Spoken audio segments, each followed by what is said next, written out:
Hi, everyone. Welcome to a new episode of Grace, a Military Child in Life. Today, I'm here with Mary, who is an Air Force brat. So, Mary, welcome to the podcast. How are you? Thank you. I'm happy to be here. I'm great. Yeah, Thanks. awesome. Well, tell me what it was like growing up as an Air Force brat for you. Okay, sure. So, I think that experience is different for everyone. It obviously was a while ago for me, but I think um, that really forms who you are, especially if you go through that as a child. So Yeah. my dad flew F-Force in the Air Force. And I was born in California, and then we lived in a couple of bases in California. I was born at Mather, and then we moved to Victorville.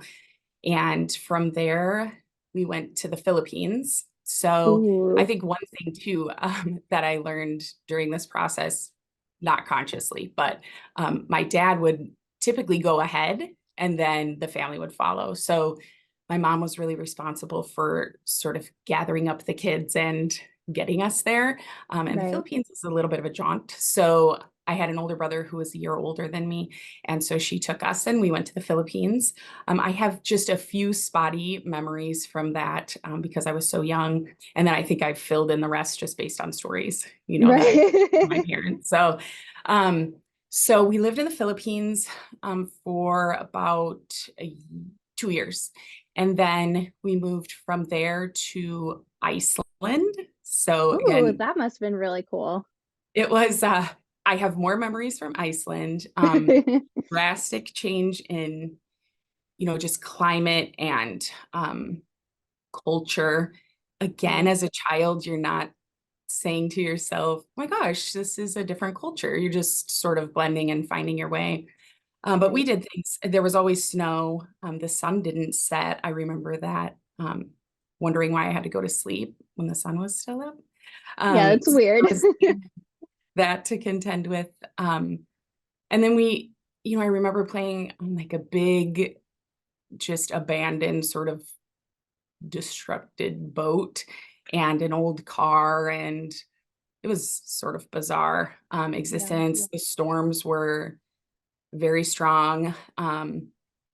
So my mom, I remember the story. I again didn't see it, but just being blown down the street. You have nothing to grab onto. And so these sort of extreme conditions, Right. all of it wasn't like that, but we remember the highlights. So lived in Iceland, and then we moved from there to Alabama to Maxwell Air Force Base.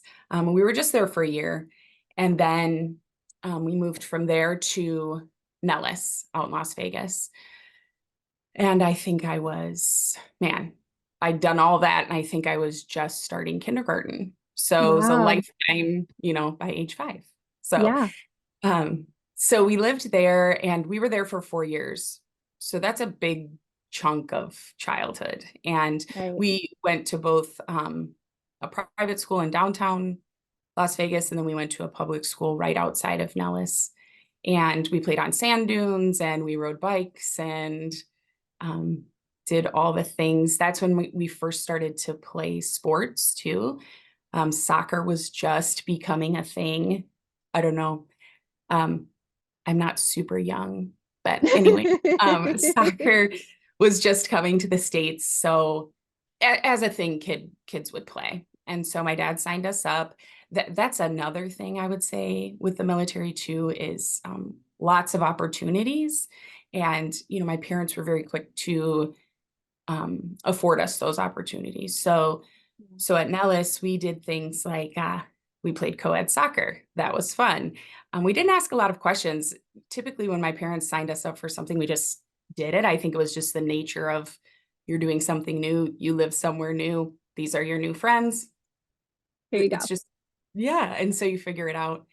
Um, and other things we did, they would set up obstacle courses on the base for the recruits, the people in the military, but then sometimes they would have a day where they set it up and it would be a family day. So we Yeah. could go try to do some of those things. That was a big deal. I was a junior security police officer. So Ooh. yeah, at age 9, we trained. There was a training just for us to teach us some safety things for ourselves as children. But Right. they gave us a uniform and some shoes we had to shine and a name Made you tag. feel And special. oh my gosh, I thought for sure, I had made it. Yeah. And then they even let us salute people onto the base. Oh, So wow. obviously we're with the guards, but Oh, yeah. man, I was very important at that time. That's so cool. Yeah, so just some experiences, that are sort of just for military kids. I mean, I don't Yeah. know, civilian kids too can do ride-alongs with, their parents who are cops and stuff. So similar, but a little bit different. Yeah. Um, so yeah, so we lived at Nellis for 4 years. I remember Circus was a big deal to go downtown and go to that. Um, so now it's fun to go back to Vegas as an adult and see that. It's very different and sort of strange too. I don't know, how much you moved as a child or if you did at all, but to go back to somewhere you left it's just so You strange. get like a really eerie feeling because I mean, when I went back to Texas probably 5 years later, had been Mhm. quite a while. And so going back there, it was like everything's the same. And we were going back and it was like the week of COVID. So like everything Oh, was starting to shut down. So it's mhm, really eerie to begin with. But going back there, driving past our old house, like mhm, seeing everything and the eyes that you have as like I was 9 when we lived there. So sure, having the eyes of like 9 to 12 years old living somewhere and then the eyes of mm, like an 18-year-old living there, yeah, wild. So how much changes and how much stays the same is crazy. And yeah, I'm sure Vegas changes. It changes daily. yes. So Well, your lens definitely changes as an adult. So, yes. but I did go back and just stood outside the gate, and just sort of took it in. And I think one thing too, it's not to say civilians don't go back to where they were, Right. but I think the difference is, families in the civilian world grow up in neighborhoods. And so some of those people might still be there, where if you go back Right. to an Air Force base or, some other military post, No it's one is it's there. all different people. It's just a Yeah. different, yeah, it's so weird. It's like time travel or something. So I've been back to Nellis. And so that's been fun to be able to see that.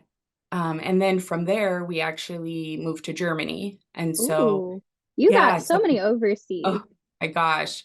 I So love when we that. moved there, we moved to Germany, I was just turning 10. So all that other stuff happened before I was 10. And then moved there. I think this was maybe my favorite place to live. And I think part of it had to do with how old I was. I was getting some independence because at 10 in the military, you get your military ID and Such a let huge out. milestone.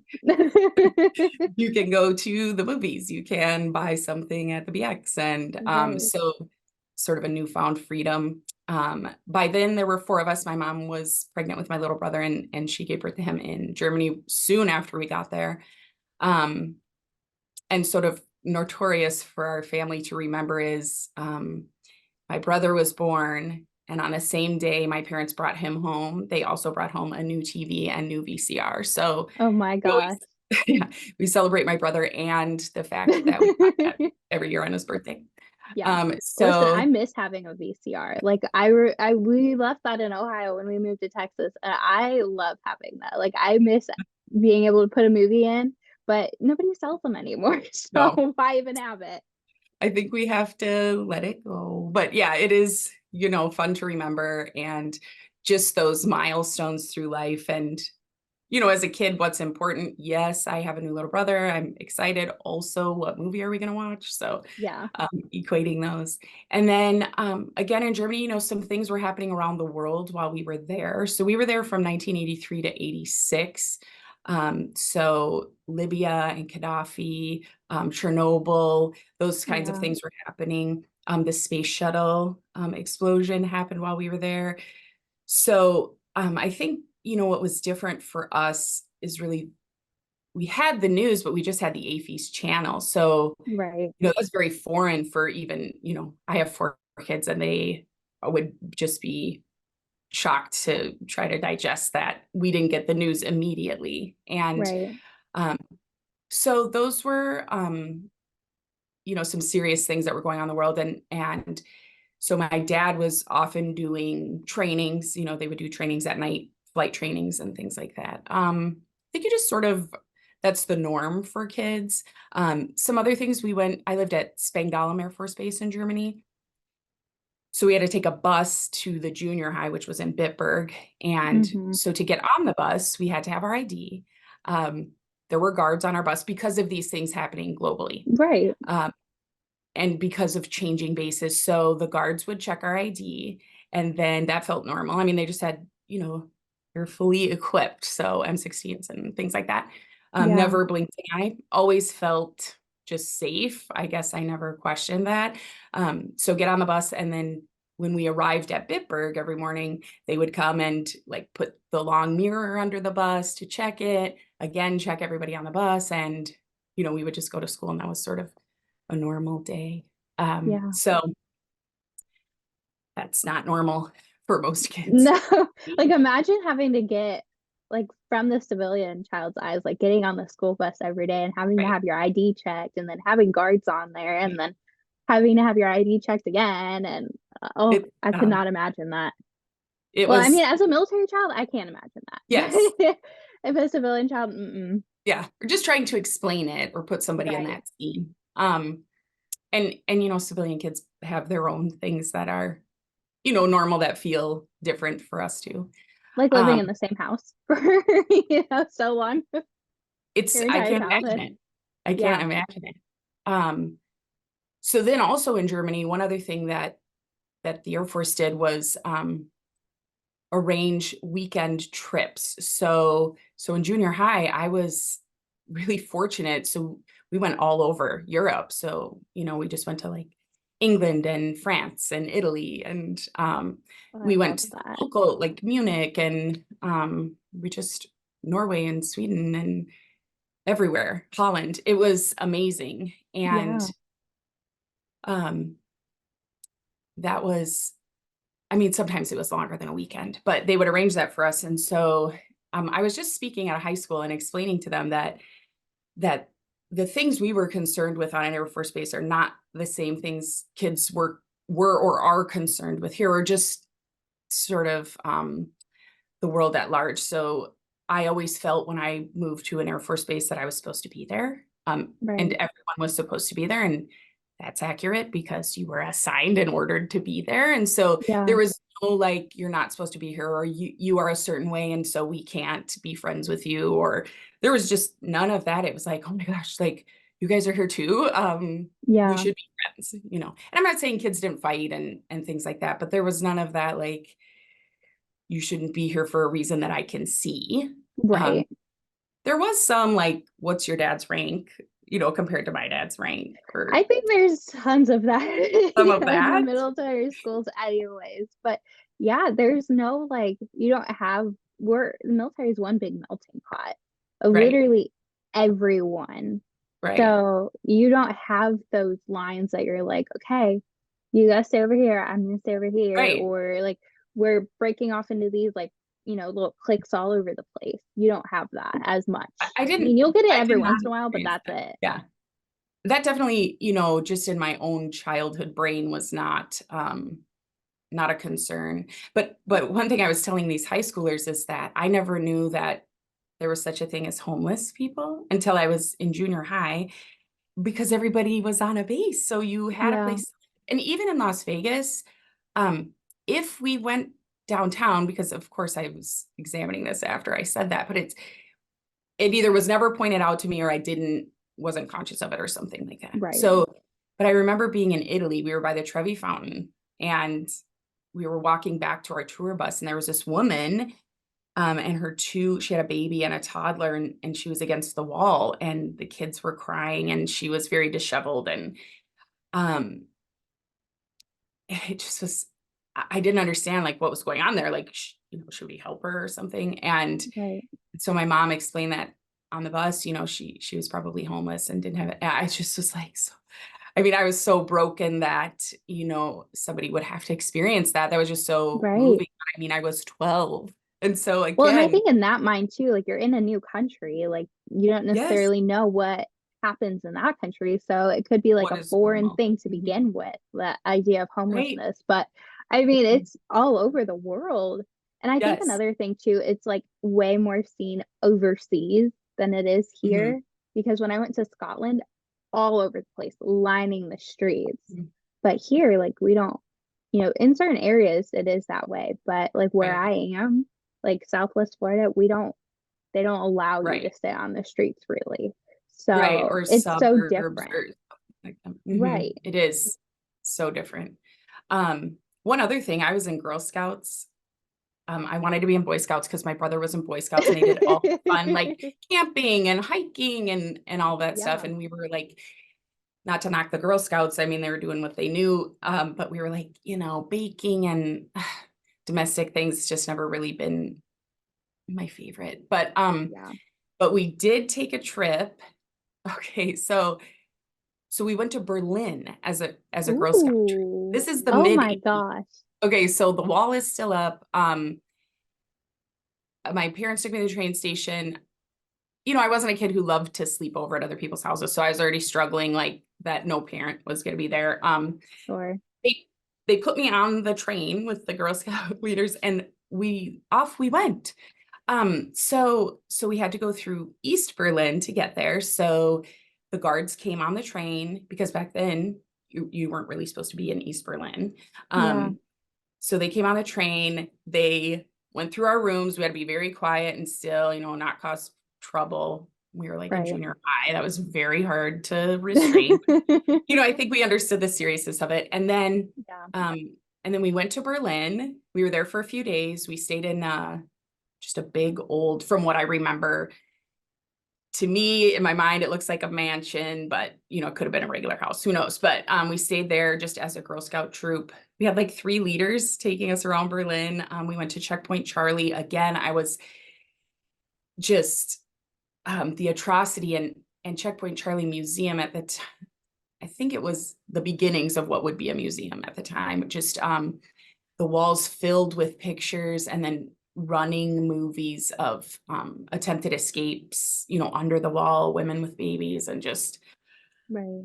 I mean, now when I look back, I'm like, was that a little bit traumatizing? But Right. definitely just seared into my brain. And the wall was right there. We just went over and touched the wall and saw the wall. And then, a handful of years later, the wall came down.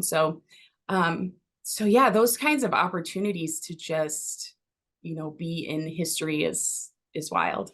Yeah. And again, still so young at that time. So That's the crazy part. into So what's that? young.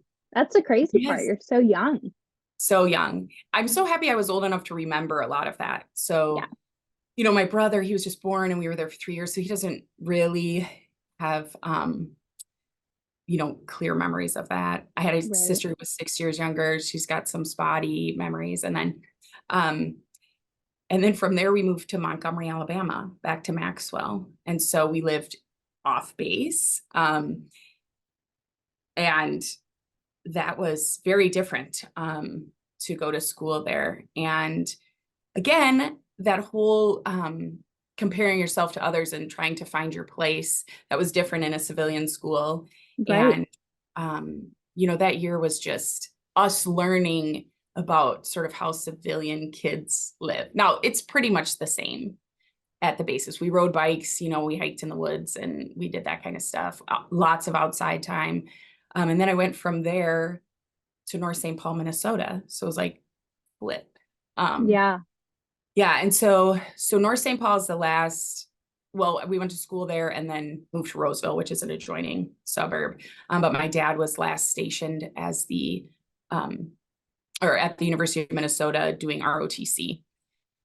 And so, we still were having some adventures. Like he took his recruits and challenged us to climb all the steps in the IDS tower in Minneapolis.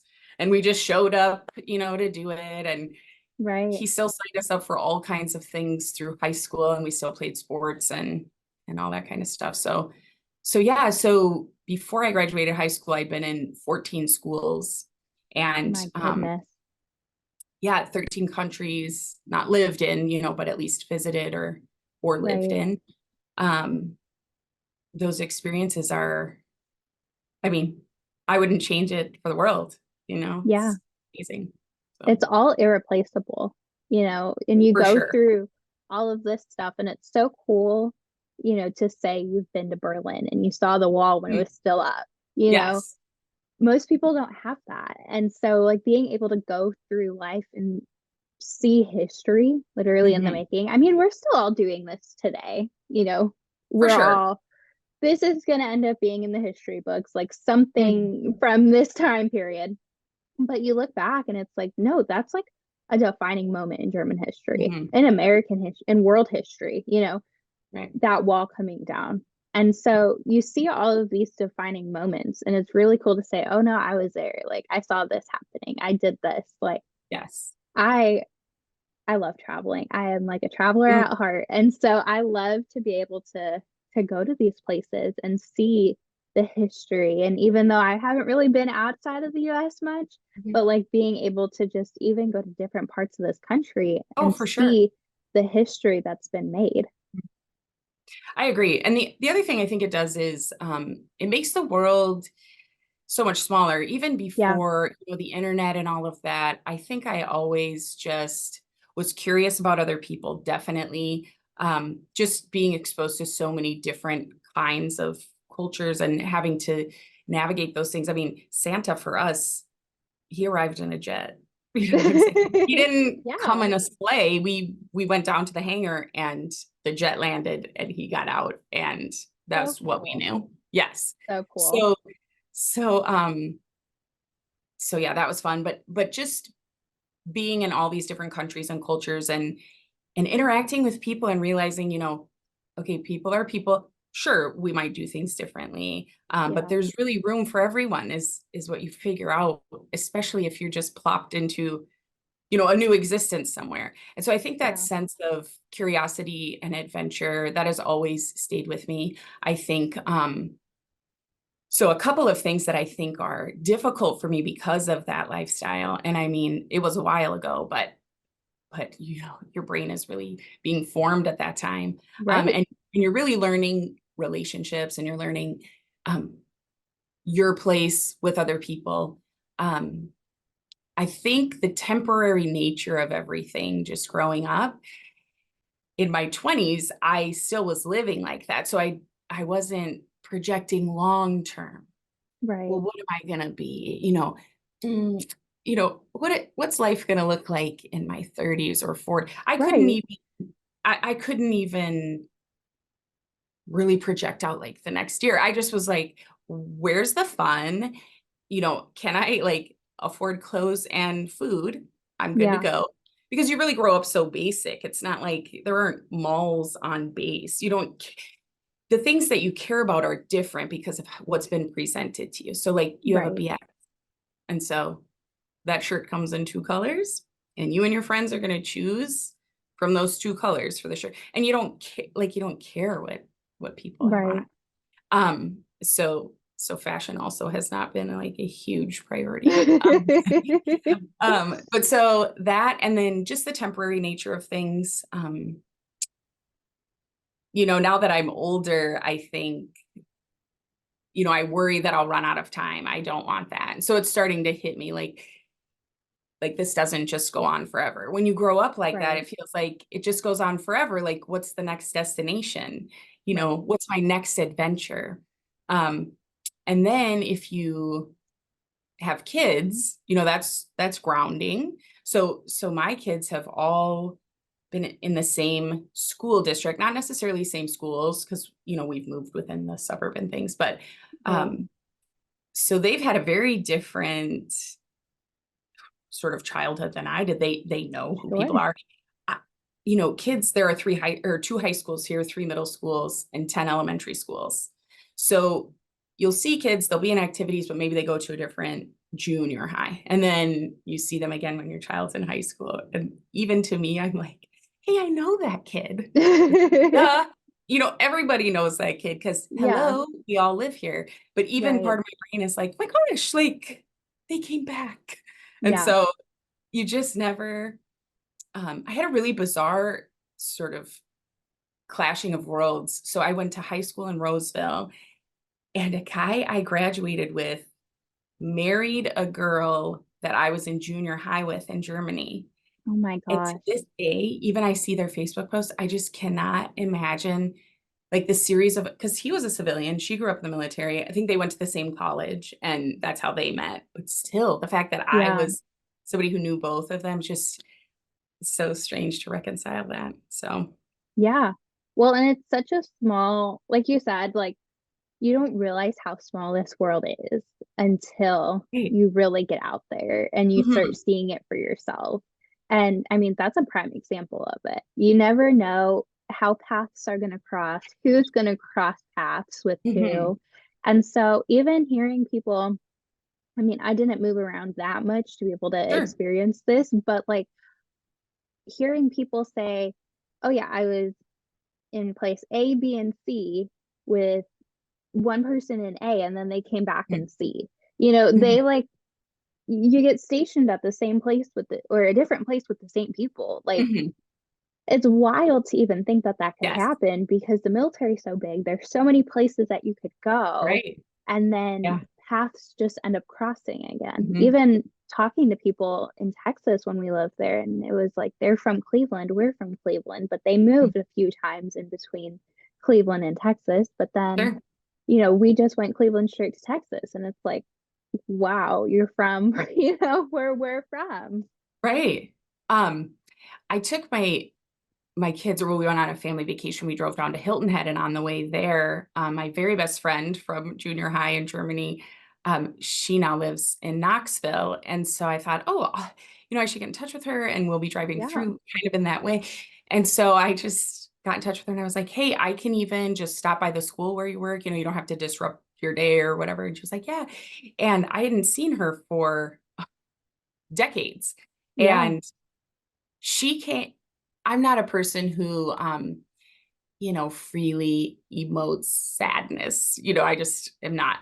But oh my gosh, she came around the corner and I saw her, and it was very strange, but also it was just like so emotional because it's right, everything you lived in that area is now packaged. Like she has my memories. There's no one has my memories, because you don't grow up with the same people. So you right. see that person, it's like, oh my gosh, like it was very cool and emotional. And here I was, decades later, all my kids were there. My husband was with me. I'm just like, hey, here's how we catch up. Like it's been a little while. There's all these people, Yeah, so yeah, that was just so strange. And I mean, I haven't seen her since. That was a handful of years ago, but it was just so great to sort of interact with her and see her, even though we'd had such different lives since we saw each other. right. Very Even those like reconnecting with people who you grew up with is Mhm. crazy because I mean, just like that, you see how much life has gone by, Yes. family, kids, education, like career, everything happens, Hmm. through a decade even. Yeah. I hadn't talked to people when I was 12 in Texas and then talking to them at like 18. So All of high yeah. school happened, A lot of middle change school happens in happened. those years too. Yeah. Right. Yeah. Yeah. So even just going through, it's crazy to talk to people again, Hmm. but it's also like time never passed. You just Right. Oh, you you just click pick right right back up. to the friendship you had. Hmm. Yeah, definitely. One other thing, even as I moved through adulthood, career wise, I would have a job and then be there for a while and it would be a good experience. And I, would have fun and get to know people and get to know the job and really try to Right. be good at that. And then it was like, well, I have to now go do something else. Just Yeah. that like again, that temporary nature. It's like, what's the next adventure? Um, so I really was like managed in call centers and retail, um, did some hotel HR.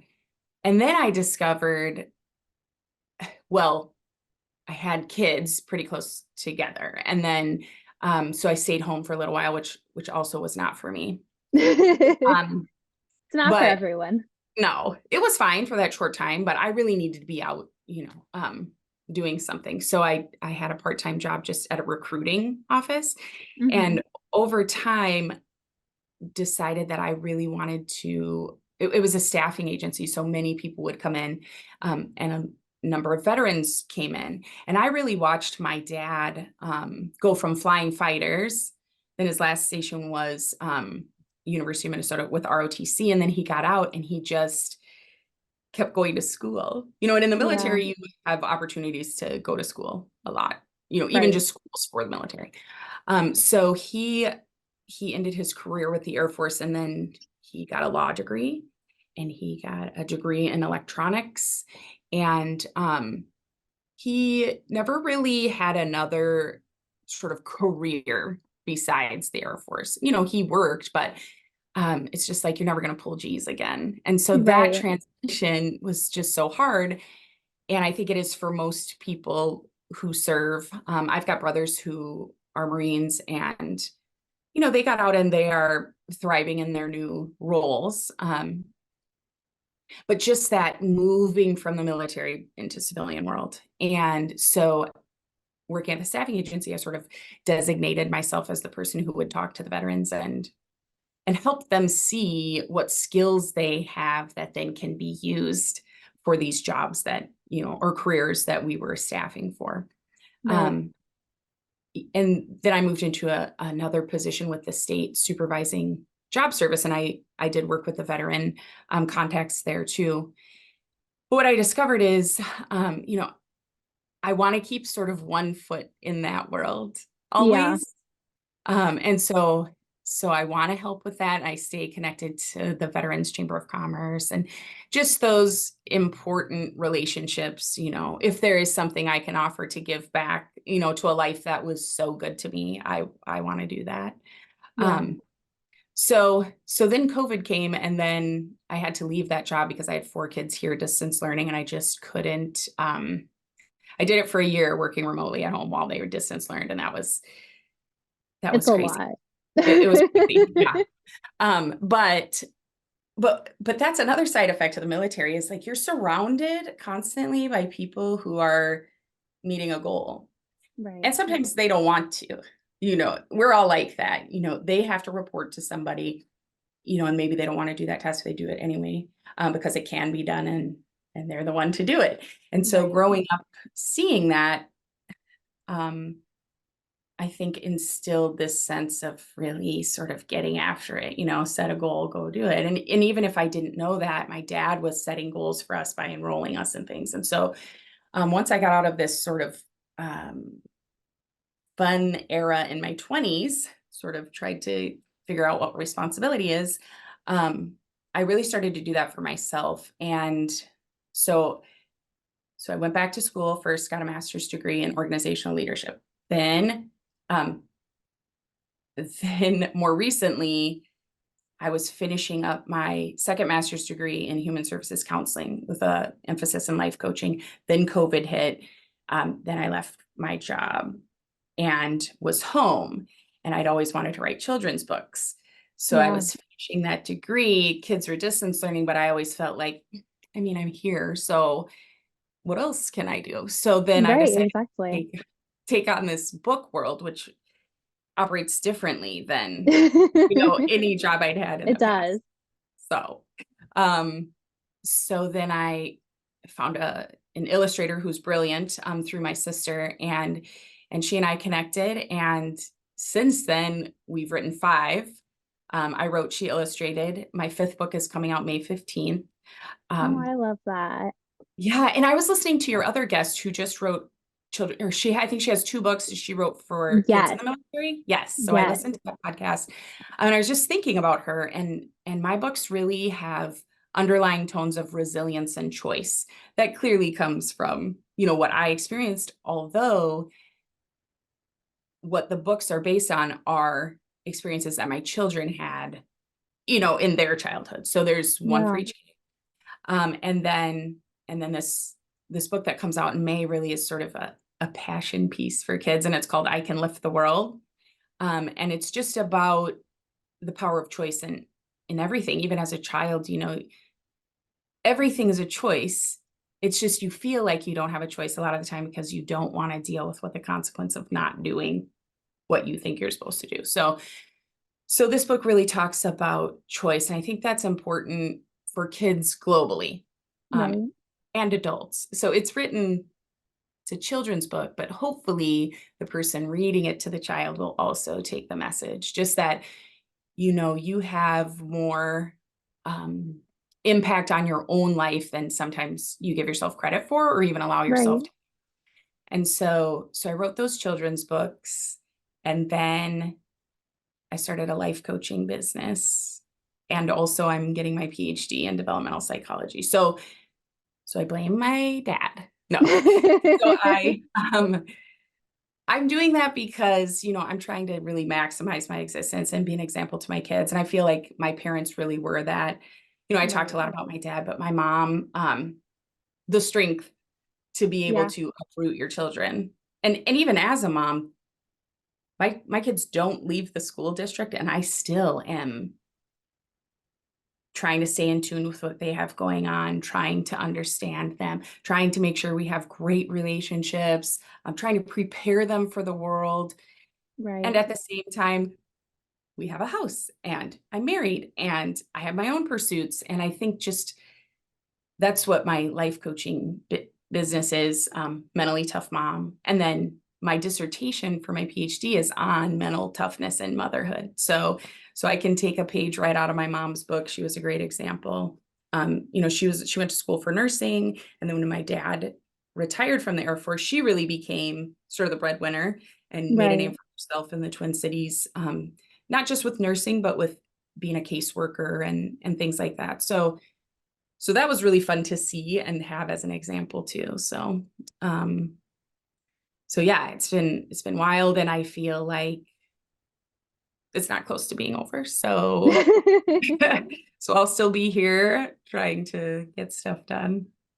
Yeah, I love that. And the military life, it's funny how, I mean, I am going to be 22, so I'm still young, Mhm. but Sure. going through life, my dad's been separated from the military for like a decade now. And so Mhm. going through life, you see little hints of the military life, Mhm. through. And so, I do this because of the military life. I do this because of the military life. Yes. I do this because of the way I was raised. And it's the thing of your parent, your service member is trained with all of these principles, these guidelines, like you Mhm. were saying, to meet a goal. And then it just trickles down into the Mhm. family. And so as the child, you kind of have that same mindset, that same mentality without necessarily even knowing it or getting the training for it. And Right. then, I'm sure it feeds down generation after generation. And that's like the most incredible thing is just seeing the web of military life throughout, you know, the service member, the spouse, the children, the rest of the military community, and then how Yeah. that feeds on. Yeah, I agree. If you pull the thread on anything you're doing, oftentimes you can trace it back to maybe something you witnessed or something you witnessed repeatedly, Right. and how your parents approached things. Um, we should say they're not always great. I mean, sometimes you don't want to pull the thread. Sometimes you just want Yeah. to acknowledge, like, I do that. They did that. I'm not going to do that anymore. Right. Because when Yeah. you become an adult, it's obviously your parents become more human, and you start to see things from their perspective, and Right. some of that can be a better understanding of why they did the things that they did. Even raising my own kids, I'll catch myself constantly, and I'll just say, like, wait, why did I say some of that? You know what I mean? Is that, Yeah. like, we lived in a different country, and so it wasn't maybe safe to, but probably she can go to the next neighborhood, or something like that. Right. It's like you Yeah. have to remember why you're doing something. And that all comes back to being intentional. It's very difficult to do when you're a parent, because lots of parenting is reacting. Um, Right. and so being able to figure out who you are, why you do things, who your kids are, why they do things, and then be organized around that and be intentional around that is really that's really the ultimate goal as a parent. And I think, few of us get there. It's a long Yeah. road. So yeah. For sure. So the last thing I want to ask you is like, Mhm. what piece of advice would you give to another military child, whether that's, Sure. past military child, present military child? I Mhm. feel that the advice kind of it stays the same, Mhm. throughout, but what would you tell another military child? Well, I mean, if you're a military child right now, I think keep your eyes open and embrace the opportunities that are afforded to you. And secondly, I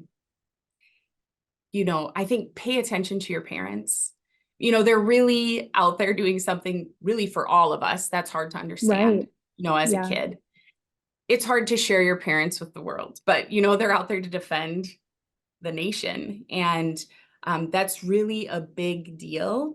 And they're really a big person for doing that. And that's your parents. So you get to be proud of them and you get to look up to them. And I think, ask them things and try to have conversations with them about what they're doing. Learn about them so you can learn about you.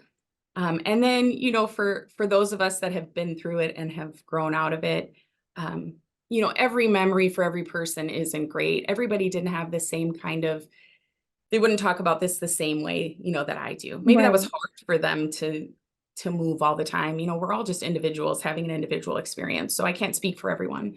But my experience was good. And I think if your experience wasn't good, I would say try not to hang on to that. You have outgrown that now. You have a choice. You are allowed to let that go and recreate whatever you want your life to be now. So for those of us that loved it, embrace it and instill that in your kids. And for those of us that didn't have, such a great experience, every day you have a choice to not hang on to that. So I Right. think Yeah. that would be my advice. I love that. And then where can listeners find you and your books at? Mhm. Yes, thank you. So marykaufman.com is where my books are. Mentally Tough Mom on any platform is for the life coaching side of things. And I usually cross post. So you'll see my books Sure. on Mentally Tough Mom too. Um, so those two places, Facebook and Instagram and even TikTok, but don't go there yet because I only have a couple. I'm just building. And let's see, Facebook, Instagram. Yeah, LinkedIn is a great place too. I'd love to connect with people there. Yeah. So yeah, LinkedIn just is Mary the Kauffman. best. Yeah, I know. Awesome. I've been doing that more lately. Yeah. Social media is great as far as, Facebook and Instagram and stuff, but yeah, I've been enjoying making connections on LinkedIn more lately. So, It's such a valuable tool that I think is important to be utilized. mhm, And I think as a world, we're starting to see the potential in mhm, it and start to utilize it more, which I'm very excited about. especially in business, you want people Yeah. who are business minded to be connecting. So yeah, Yeah. Absolutely. Well, thank you so much, Mary, for being on the podcast and sharing your incredible stories growing up as a military child. thank you. I really appreciate the opportunity to be here and talk about this. This is so fun for me. So thank you. Yeah, absolutely.